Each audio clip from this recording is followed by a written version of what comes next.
Connaissez-vous les super aliments? Ces ingrédients qui semblent presque magiques tellement ils sont bons pour notre santé. On pourrait être tenté de se dire que c'est qu'un simple effet de mode, pourtant certains sont réputés depuis plusieurs siècles, alors ça vaut sans doute le coup de s'y intéresser de plus près. Aujourd'hui, je vais vous en présenter 6 super aliments incontournables, des connus et des plus surprenants, et je vous ai gardé mon préféré pour la fin. Dans tous les cas, préparez-vous à découvrir des trésors de bienfaits pour votre santé à ajouter très vite à vos assiettes. Notre premier super aliment est le psyllium. Cette plante médicinale connue depuis l'Antiquité était déjà prisée par les Égyptiens pour ses nombreuses vertus. Le psyllium, aussi appelé ispagoul, est une fibre soluble qui aide à réguler la digestion et à maintenir un taux de sucre sanguin stable. Il est aussi souvent utilisé comme complément pour améliorer la santé intestinale. Alors comment cette plante peut-elle avoir autant de bénéfices ? Au contact de l'eau dans l'estomac, les fibres de ces minuscules graines gonflent et forment un gel. Ce gel ralentit la vidange gastrique, c'est-à-dire la vitesse à laquelle l'estomac se vide.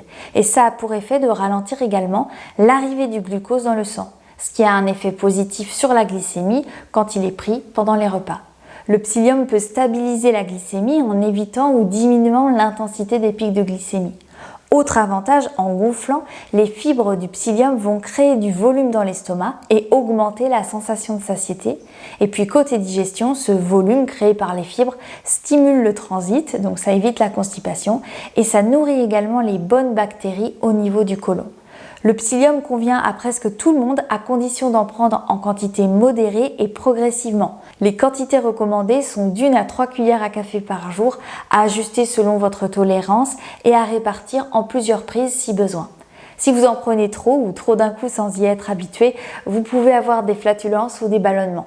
Pour l'intégrer à votre alimentation, vous pouvez le mélanger à de l'eau ou l'ajouter à des smoothies. Le psyllium est aussi un excellent épaississant pour les soupes, les sauces ou pour donner aussi du gonflant à des recettes comme des petits muffins par exemple. Dernière recommandation, pensez toujours à boire un grand verre d'eau ou une tisane en plus après avoir consommé du psyllium et évitez de le prendre en même temps que vos médicaments parce que le gel formé pourrait en limiter la bonne absorption. Notre deuxième super aliment est une pseudo-céréale, c'est-à-dire qu'il provient d'une plante qui produit des graines mais qui n'appartient pas à la famille des graminées comme le blé ou le riz. Et oui, je veux vous parler du quinoa. Originaire des Andes, le quinoa est désormais cultivé dans de nombreux pays, y compris en France qui est devenu le premier producteur européen. Le quinoa possède de nombreux avantages nutritionnels. Il est tout d'abord riche en protéines, environ 14 grammes pour 100 grammes de produits crus, et ce sont des protéines complètes, avec tous les acides aminés comme dans les produits animaux. Donc ce sont des protéines qui sont bien assimilables. Mais cette graine de quinoa, elle est également riche en fibres, en minéraux et en vitamines. Et en bonus, le quinoa est sans gluten et IGBA, ce qui le rend particulièrement intéressant pour ceux qui ont des sensibilités alimentaires. Il existe différents types de quinoa, comme le blanc, le rouge, le noir, mais ils ont tous les mêmes bienfaits. Alors pour l'intégrer à votre alimentation, c'est très simple. Vous pouvez utiliser le quinoa comme base pour vos salades, pour remplacer également le riz ou les pâtes. Vous pouvez aussi en ajouter dans les soupes, les poêlées de légumes, les plats mijotés. Vous pouvez même en faire des barres de céréales maison. Je vous mettrai une recette dans la description si vous avez envie d'essayer. Et petit conseil en plus, pensez à bien rincer à l'eau claire le quinoa avant la cuisson pour enlever les saponines. C'est une substance amère qui recouvre les graines et qui contient également des antinutriments. Autre super aliment dont je voulais vous parler, c'est le brocoli. Je sais, ce n'est pas forcément un légume qui plaît à tout le monde, il a un goût assez marqué et on associe souvent le brocoli aux légumes vapeur tout mou servis à la cantine. Mais je vais essayer de redorer son image parce que oui, c'est véritablement un super aliment pour la santé. D'abord, son index glycémique est très bas, environ 15, et il contient très peu de glucides. Il est également très riche en fibres, plus que la moyenne des légumes verts. Ce qui signifie que le brocoli aide à maintenir une glycémie stable, à avoir une meilleure digestion et une sensation de satiété plus longue. Et tout ça avec très peu de calories, seulement 35 calories pour 100 grammes de brocoli. Le brocoli est aussi une excellente source de vitamines. Une portion de 100 g de brocoli cru fournit 132% des besoins quotidiens en vitamine C. C'est plus que pour une orange ou un kiwi. Mais il contient aussi beaucoup de vitamines K, B1, B2, B3, B5 et B6, essentielles pour le métabolisme énergétique. Mais une des caractéristiques les plus impressionnantes du brocoli est sa teneur en sulforaphane, un des antioxydants les plus puissants pour protéger notre corps contre les dommages causés par les radicaux libres. Des études ont montré que le sulforaphane aide à prévenir les dommages aux cellules et peut même réduire le risque de certains cancers. De plus, il soutient la santé du cœur et améliore la fonction cérébrale. Je vous avais prévenu, ce légume est vraiment un super aliment. Petit bémol, ces molécules de sulforaphane sont particulièrement sensibles à la cuisson. C'est donc intéressant de consommer du brocoli cru. Pour ça, moi j'ai une recette de salade que j'adore. Je vous mets comme d'habitude le lien de la recette détaillée dans la description si vous avez envie de la retrouver. Je vous recommande plutôt d'acheter si possible du brocoli bio parce que le brocoli non bio peut contenir beaucoup de résidus de pesticides. Enfin, la seule limitation pour ce crucifère est si vous souffrez de goitre dû à un manque d'iode ou d'hypothyroïdie. Dans ce cas, ce n'est pas le légume à privilégier tant que vos hormones ne sont pas bien régulées. Quatrième super aliment, les graines de chia. Utilisées là aussi depuis des siècles par des civilisations anciennes comme les Aztèques et les Mayas, les graines de chia sont de véritables concentrés de nutriments. Elles sont riches en oméga 3, en fibres, en protéines, en minéraux, en vitamines et elles contiennent là aussi des antioxydants. Les graines de chia aident à faciliter le transit, à maintenir un taux de sucre sanguin stable et à favoriser la santé cardiaque grâce à leur contenu en oméga 3. Elles procurent aussi une sensation de satiété durable, ce qui peut être très bénéfique pour ceux qui cherchent à perdre du poids. Pour les intégrer dans votre alimentation, c'est très simple parce que ces graines de chia n'ont pas de goût particulier. On peut les ajouter dans les préparations, dans les plats, les desserts, les smoothies ou les pains. Et on peut aussi les saupoudrer directement sur des salades, sur des porridge, sur un yaourt ou même une compote. Et il n'est pas nécessaire de les broyer pour accéder à leurs bienfaits contrairement à d'autres graines. Cependant, consommez-les toujours en quantité modérée, jusqu'à 2 cuillères à soupe par jour, et assurez-vous de boire beaucoup d'eau, car les graines de chia absorbent beaucoup de liquide et peuvent causer des problèmes digestifs si elles ne sont pas bien hydratées. Les graines de chia sont contre-indiquées en cas d'allergie alimentaire à d'autres graines, comme le sésame, le lin, le tournesol ou la moutarde par exemple. Dans ces cas-là, il vaut mieux être prudent, et prudence aussi si vous avez des problèmes intestinaux et des diverticules en particulier. Cinquième sur notre liste des super aliments à tester, la grenade. Alors pour tout vous dire, j'ai hésité à vous parler à la place des lentilles, mais je me suis dit que je pourrais peut-être en faire une vidéo dédiée avec une partie explication sur les lentilles, mais aussi des recettes à tester. Alors je m'en remets à vos commentaires.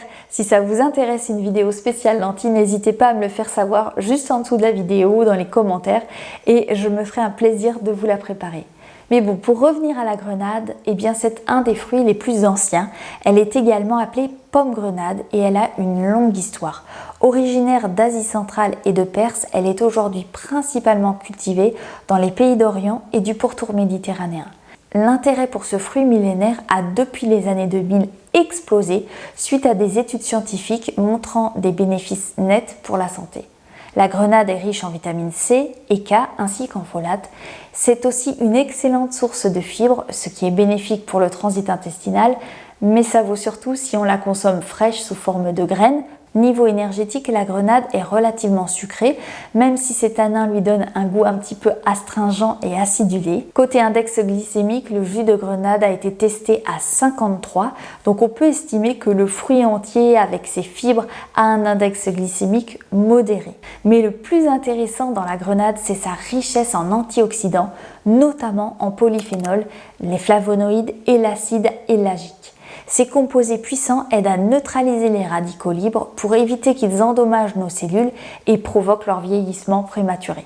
La consommation régulière de grenade peut aider à lutter contre l'inflammation chronique, impliquée dans de nombreuses maladies comme les maladies cardiaques, le cancer, le diabète, la maladie d'Alzheimer ou encore l'obésité.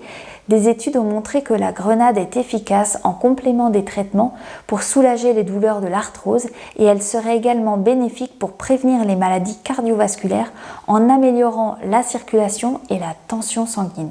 D'autres recherches suggèrent aussi des bienfaits dans le cadre du cancer, notamment pour le cancer du sein et de la prostate. Pour l'intégrer dans votre alimentation, vous pouvez consommer des arilles seules en les ajoutant sur une salade par exemple ou sur un yaourt. Le jus de grenade est également une option à condition de le choisir sans sucre ajouté. Le jus peut alors se boire tout seul, pur, ou alors mélangé à de l'eau ou à d'autres jus. Mais les graines sont préférables si on souhaite bénéficier en plus des bienfaits des fibres. Côté effet indésirable, la grenade peut interagir avec certains médicaments anticoagulants. Si vous en prenez, il n'est pas conseillé de consommer ce fruit en grande quantité. Enfin, une consommation excessive de grenade peut provoquer des problèmes digestifs tels que des maux d'estomac ou des ballonnements. Mon astuce bonus pour ce fruit concerne son épluchage parce que ça peut être un peu compliqué et qu'on peut vite s'en mettre partout. Donc pour récupérer les graines de grenade facilement, moi je vous conseille de rouler la grenade contre le plan de travail pour décoller à l'intérieur les arilles. Ensuite vous la coupez en deux puis vous dessinez une croix au couteau dans les deux moitiés. Ensuite, vous relevez les quartiers vers l'extérieur sans les détacher et vous venez tapoter la peau avec une cuillère en bois.